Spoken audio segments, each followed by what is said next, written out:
back to our journey in risk-aware investments. So far, we have learnt about risk appetite, risk tolerance, time horizon and financial goals.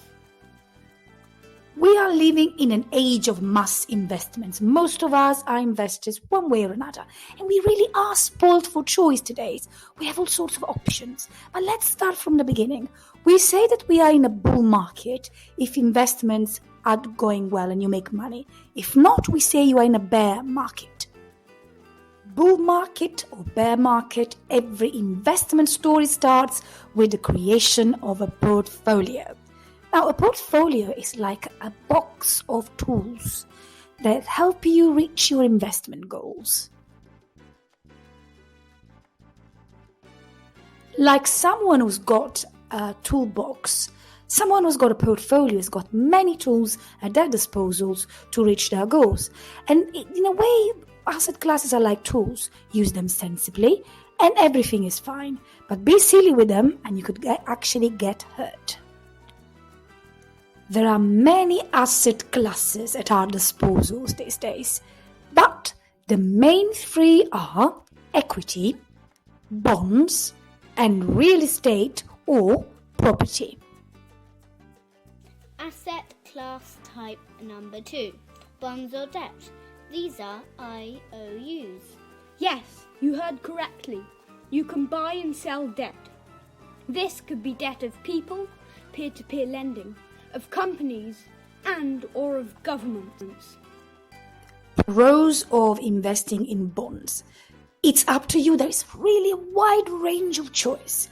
You can invest in new companies' debt or debt issued by established companies like Facebook. Or you could invest in debt issued by established countries like Germany, or maybe less so.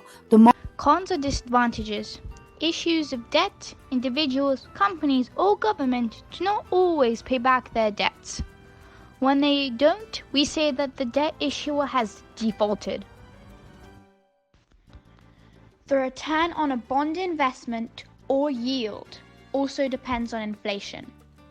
If the rate of inflation is higher than the return on your bond investment, it's time to sell.